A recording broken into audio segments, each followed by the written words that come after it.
हमारी इस वीडियो का टॉपिक है वेटेज ऑफ टेक्सोनोमिक कैरेक्टर्स।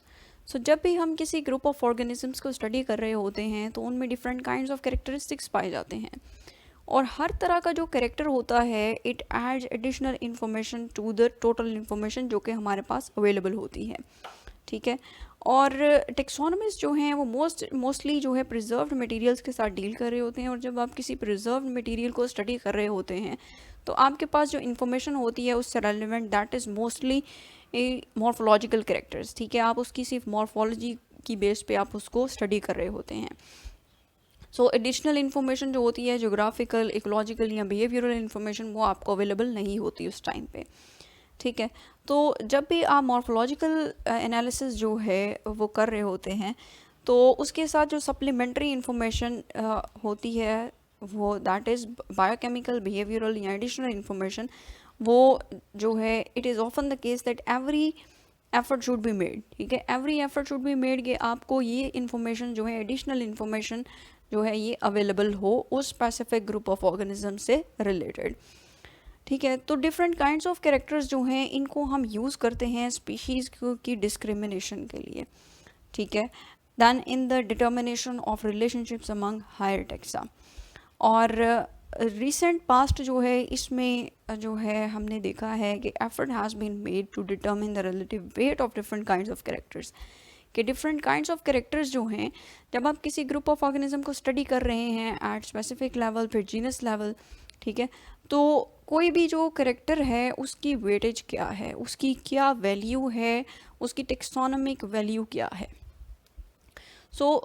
जो टेक्सोनोमिक कैरेक्टर है ये कोई भी ऐसा एट्रीब्यूट होता है जिसकी हेल्प से हम एक जो पॉपुलेशन का मेंबर है उसको कंपेयर करते हैं या डिफरेंशिएट करते हैं from the members of its own population and from the members of other populations of that group of organisms. ठीक है, तो ये एट्रीब्यूट्स जो हैं फिर हम इनको कंपेयर करते हैं with living as well as the dead organisms अगर उनसे रेलिवेंट हमें इंफॉर्मेशन अवेलेबल हो। ठीक है, तो हम इनकी हेल्प से कंपेयर करते हैं इनको। वो टेक्सोनोमिक कैरेक्टरिस्टिक्स जो कि कंजर्वेटिव हो मींस के जिनमें जो एवोल्यूशन है वो स्लोली होती है, जो कि स्लोली इवॉल्व करते हैं। ठीक है, तो ऐसे कैरेक्टरिस्टिक्स जो हैं इनको हम हायर टेक्सा को रिकग्नाइज करने के लिए या उनकी रिकग्निशन के लिए यूज़ करते हैं, जबकि वो कैरेक्टरिस्टिक्स जो कि आइसोलेटिंग मैकेनिज्म के इन्फ्लुएंस के अंडर रैपिडली जो है उनके अंदर चेंज आ रहा है तो उनको हम लोअर टेक्सा की रिकग्निशन के लिए यूज़ कर सकते हैं। वो इस टाइम पे लोअर टेक्सा के लिए ज़्यादा यूज़फुल होते हैं। फॉर एग्ज़ाम्पल वो कैरेक्टरिस्टिक्स जो कि आफ्टर आइसोलेशन इवॉल्व हुए, दो पॉपुलेशंस जो हैं वो आइसोलेट हो गई जो कि एक ही जीनस से बिलोंग करती हैं। ठीक है, आइसोलेशन के बाद आइसोलेटिंग मैकेनिज्म्स की इन्फ्लुएंस के अंडर वो पॉपुलेशंस जो हैं वो इवॉल्व कर गई इनटू न्यू स्पीशीज़। ठीक है, डिफरेंट स्पीशीज़। उनके अंदर जो वो कैरेक्टरिस्टिक्स हैं जो कि चेंज हो गए हैं, जिनमें चेंज आया है, ठीक है, तो वो हम जब उनकी स्पीशीज़ लेवल पे स्टडी करेंगे तो वो कैरेक्टरिस्टिक्स उस टाइम पे ज़्यादा जो है वो यूज़फुल होंगे। ठीक है, as compare to the characteristics जो स्लोली इवॉल्व हो रहे हैं, ठीक है, जीनस लेवल पे हैं। ठीक है, तो वो हम जब उनको जीनस लेवल पे स्टडी करेंगे तब हमारे लिए यूज़फुल होंगे। ठीक है, so taxonomic characters that are subject to parallelism specially those involving loss और रिडक्शन। ठीक है, ऐसे कैरेक्टर्स जो कि जिनमें लॉस आ रहे हैं, जो रिड्यूस हो रहे हैं, ठीक है, तो उनको आपने बहुत केयरफुली या कॉशियसली डील करना है।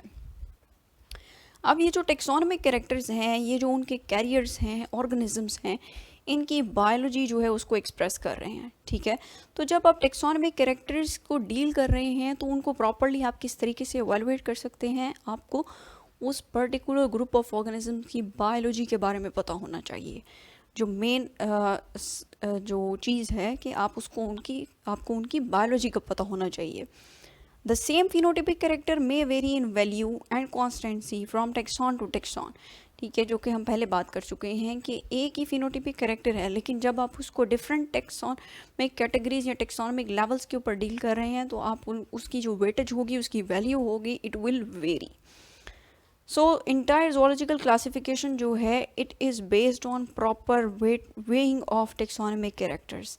ठीक है। और ये जो है ये सबसे इम्पॉर्टेंट और सबसे डिफ़िकल्ट टास्क है एक टेक्सोनोमिस्ट के लिए।